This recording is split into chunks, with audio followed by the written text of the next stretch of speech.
Hi there, welcome to the third and final video about the Health Symptoms Analyzer. So where we left off before, we were just discussing the systems and chart, if you remember, so we're just going through that. And also just, so you know, every time you click back, the colors change. It's more of just a look, basically just to make it look kind of nice. So don't worry about that if it's changing. Well, you don't have to ask us what do the colors mean. It's nothing special there. But what we're going to go into now is the details, and this is actually a very important section, which is why actually I wanted to have the third video on this one alone, because there's quite a lot to it, even though it may not seem that way. So what this is essentially showing your scores. These numbers on the left you would have found in the summary. So when we click back to summary, you'll see this colon had a 4, 2. It's simply for relating. So if you're like, okay, why did I score such a high result on colon? So you got a 4. So what we do is then go over to details. And just so you know, it's a little bug. We haven't been able to figure this one out. Sometimes you have to click back twice to get the details to show up. It's the only one like this, unfortunately. And it takes a second to load. But it always does. There we go. Okay, so we're going down to colon. And just so you know, every time you open one up, it closes the other one. Now, so in this case, this person scored a very high score on colon. The reason why is they put 5s for all these major categories for the colon. So hemorrhoids or rectal fissure, thin bowel movements, mucus and stools, uncomfortable or difficult bowel movements, and then of course there's loose stools, breakouts around chin. Now the reason I say this is important because if you scored this high, what you would want to do is go to the details section to find out, well, what were the categories, what were the symptoms that made this such a high score, and then you can reanalyze and reassess and be like, okay, and you can look through and be like, yep, yeah, each one of these definitely deserves a 5. And then you can see the other ones. So maybe you might be like, oh, loose stools, of course, that's a 5. You didn't think of it, or maybe it's a 2 or a 3 or something. But then you would go back and fill it in. Same with breakouts around the chin. You might be like, well, you know what, I actually do have a little bit, so it might be a 1 or a 2. All this does is basically help separate the pack a bit. And I'd actually recommend this for everything you got in your summary in the top 10. Anything you're even concerned about going into, like, anything above 70, I think even more over 50, just basically going back in and reanalyzing. So again, the other thing to bear in mind is some of these categories are actually kind of small. And that's why I'm saying, if excess stomach activity comes up number 2, don't automatically assume excess stomach activity is your second biggest concern or the second thing to really focus your attention on. It doesn't always turn out that way. Because you'll see it's 100, right, rated. There's only 2 categories, 2 symptoms you can get for excess stomach activity. There's feel the need to take antacids, and there's abdominal pain aggravated by tension. So, of course, if you score a 5, this is half of the category. It's already going to be a high score. If you feel the need to take antacids, that's just going to make it a huge score. Honestly, sometimes though, when someone does have, when they do have these symptoms, they're going to find that this is a very relative topic to them. If they have the need for antacids and they have abdominal pain aggravated by tension in that way, excess stomach activity is going to be a major category. Now, the thing is, though, this is still only saying they have these issues. It's not really getting to the core root of it. What you might find then are the ones where there are more conditions where they're actually causing, the causative factors. And for that, I'd say you have things more like candida or parasites. So in this case, you have parasites, a much bigger category, and that's also the reason why it might not come up as high, but this is a really good example. You might find that you got parasites up into like maybe a moderate level. I'd highly recommend anyone who does this to look into the parasites, candida sections, because it's good to actually look at what the other ones were. So if there's other symptoms or other symptom categories, so say anemia came up and you gave it a 0, but looking back you're thinking, no, actually I'm a bit pale or weak, a little have anemic like symptoms, so you might be a 1 or a 2. You might not drool while you sleep, but you might have excessive gas. You'd be like, actually I do have a bit of that, so it might be a 2. Going through and just reassessing it again, because then you'll find as you rescore it, this might go up quite a bit, and then you realize the other thing is that, I actually have a lot of these symptoms. And that's the thing, really, when you have almost everything in a category, even if they're low scores, but everything kind of comes up, it's almost like a red flag to look at that category again and really highly consider it as something you need to pay attention to. And with something like parasites, it's a nice one to have that. Not that you want to have parasites, but at least in that case, when parasites comes up high like that, you know right away, it's time for a parasite cleanse. No ifs, ands, or buts. Whereas with some other ones, such as, say, sluggish thyroid, or actually in this instance, they got excited thyroid came up quite high. Um, Typically, with modern medical tests, some of these things, such as thyroid tests or adrenal tests especially, really won't show up any issues until you have the name of the disease. I think it's Cushing's. In any case, basically until you have a severe disease. So you don't want to get to that point. If it's showing that there's an issue with sluggish adrenals, you want to go through it and really figure out, what's going on. I know this was an issue. This is one issue I've had to deal with a lot of my life, and still do at times. Definitely, anyone who's gone through a lot of chronic health issues will have sluggish adrenals. I find a lot of it, ironically enough, there's a lot of emotional, mental symptoms that co-relate to it, but they do have the physical ones in there as well. So again, though, you might not be able to say, "Oh, I scored high on sluggish adrenals." Run to your MD, and then they're going to test you and be like, "Oh, your adrenals are functioning fine." But the thing is, if they were to look at these symptoms, they're like, "Well, they're not familiar with it." Well, of course, they're not trained in this. You see a naturopath, on the other hand, or an alternative health practitioner, they'll definitely say otherwise. So my point being that don't blow anything off just because you see an MD or someone who thinks they know what they're talking about on one of these subjects and you score a high score. If there's enough categories that are indicating, I would definitely say you should definitely pay a bit of attention to it.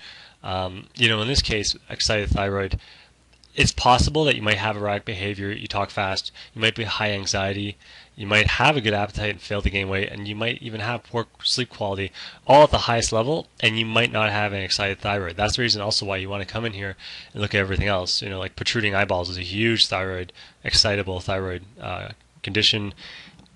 If you don't perspire easily, if all these other ones just aren't coming up, that's another way of ruling things out. So essentially, once you've entered in your score, you're not fully done with it. You do have to then look at everything in the summary and the systems and chart, and then come into details and really reanalyze again what came up, because you do want to know. I mean, there's no sense in putting in scores and just running up to the store and buying some supplements and cleanse kits and assuming that's going to solve everything. You really do want to get deeper into these things and find out why they're coming up. And it's good to know that too, especially for certain supplements, like biotin comes up here, and there's a lot connected with that. Biotin, of course, being great for candida and having connections to that as well. But, biotin, you might have scored, in this case, a 4, but get really high results out of everything in biotin. Going back to and looking things over, you still might feel it might be valid enough having hair dry and falling out, having exhaustion, poor sleep quality, all these things combined. That might be enough right in of itself to indicate, biotin deficiency is an issue here. You want to pay attention to that, and at least with something like biotin, it's as simple as just taking a supplement, which could really have a dramatic impact in your health. And that's the beauty, again, of the software, is it will show all these specific supplements that you might not be aware of. And actually going back, ironically enough, back to what I was mentioning before about modern medical tests, just so you're aware, vitamin C deficiency, unless it's been updated since the last time I checked, vitamin C deficiency it only comes up if you have scurvy. That's right. If you are deficient enough to have symptoms of scurvy, you are considered vitamin C deficiency. There's nothing in modern medical literature to talk about supplementing as a form of promoting good health. It's all to do with preventing major health conditions. And I mean, if you're so vitamin C deficient that you have scurvy, before then you're probably going to have nosebleeds, you're probably going to have inflamed gums and bleeding, poor, wound healing. You're going to have all these symptoms. You're going to have all these symptoms coming up, and only at the end of it all are you finally going to be diagnosed with scurvy. But then the question is, would you have rather not had all those other symptoms? And in that case, it would have been as simple as maybe supplementing just some vitamin C on a regular basis, maybe taking a few thousand milligrams every day, which can make a world of difference, especially if you have chronic immune issues. Which I would recommend to anyone, really. Vitamin C is, top 3 for sure across the board of supplements. It helps on so many different levels, and our bodies can't produce it. We need to supplement it if we don't get it from our diet. And if you suffer from malabsorption, which a lot of people do with digestive issues, again, it's another reason to supplement with that much more vitamin C, because you're probably only absorbing so much of it. But again, that's another thing, or another reason why not to just rely on modern medical tests, because again, what they're telling you is only based on major diseases and conditions that at the point where you're going to show up as having a very low level you're in deep trouble. It's not like something where, oh, you're showing up low, we'll give you this, pill or whatever, even though that might be their way of doing things. You show up low on one of those tests, you're not doing well at all. And, it's one thing to just supplement and for the sake of avoiding poor health. But it's another thing entirely to try and supplement for actually promoting good health. And that's what we're really trying to put out here is that if you're having symptoms, you might be in some ways a relatively normal person in terms of your health, but there's so much, you could be feeling so much better, and it's just a matter of taking just a few select supplements that you really need. So again, that's the beauty of coming through this software and just looking at what came up and going through the other scores that you didn't pick up on or the ones that you did and actually analyzing each of those symptoms as a group and looking at them. If you do realize, I do suffer from a lot of the symptoms in this group, then you know what, vitamin C is probably something you really need to look at. Again, it's very difficult to just take a test and just say this is definitively what you need to do, what you're suffering from. This is the end all be all because a lot of things are open ended, and for us to even say, oh, you definitely have, say, mercury toxicity is going way too far out on a limb. But we'll bring you to the point where you have enough symptoms that indicate mercury is a condition you want to look at, enough that you might go out and take some tests. Again, heavy metal testing, especially like hair analysis and that, not always the most accurate because metals they're known to store in the body. They're heavy. They don't. That's the reason they're called heavy metals is they don't come out of the body easily. They get trapped in tissues and that. So, with that said, you can't always rely on a lot of the other tests out there, which is why doing something like this, like a questionnaire style, can really help you get some clarity on things. So with that said, that's the importance of going through the details. Again, you never want to look at any one thing and say, okay, this is it. That's the end of it. Really, what this will do for you is give you a way to look at your overall condition and find the areas that are symptomatically indicating some serious problems, and then being able to actually go in there and go deeper. And that for that reason, the details section in particular is so important because you really do want to look at you want to know why you got these scores. There's no sense in just inputting it and then simply going through. You want to really look into it because when you do find a group, say in like neuromuscular, then where everything here ties in together for you, you'll have like a huge awakening to what you're actually suffering from a lot of times. But at the end of it all, and this is always our recommendation, what you want to do is you want to if it's something you can treat, so say it's a parasite or it's candida, something you can actively do something about, you're always better off actively doing something about it, assuming it's not going to hurt you, which, in most cases, natural cleanses and supplements aren't going to hurt you. Very rarely will they, ever. These things, by doing them, you can start seeing results, and it's all about getting improvement. You don't want to spend months and years even going through testing, running around circles, not getting anywhere. It only makes sense that you actually start doing something. So when you fill this out, you get the results. What I do highly recommend is go through the other materials we've given you, the other guides. There's a lot of great info in there. If you don't find your answers in there, go online, search online, research the conditions that come up, research the the symptoms that you get in the details section of your particular condition, find out what they mean. You really want to get deep in there and be able to do. You're going to have to do some of the research yourself, but it's going to be huge. It's going to be completely worth your time. At the end of it all, you'll realize that, and by being able to effectively do treatments for the different conditions that come up, you're going to find your health does improve. And as you go back to the software, you're able to again enter in new scores and find how things are changing.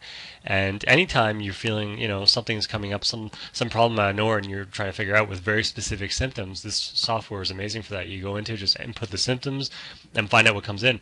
Especially if it's just a few select symptoms and you don't want to do a whole chart, you can come back into the software and say, okay, it's just digestive issues. You could just go into digestive and look for a few, fill them out, and just find out what they mean. And of course, you can again use this for anyone. You can do it for someone else and just have them sit with you and ask them the questions. The sky's the limit with this software, literally.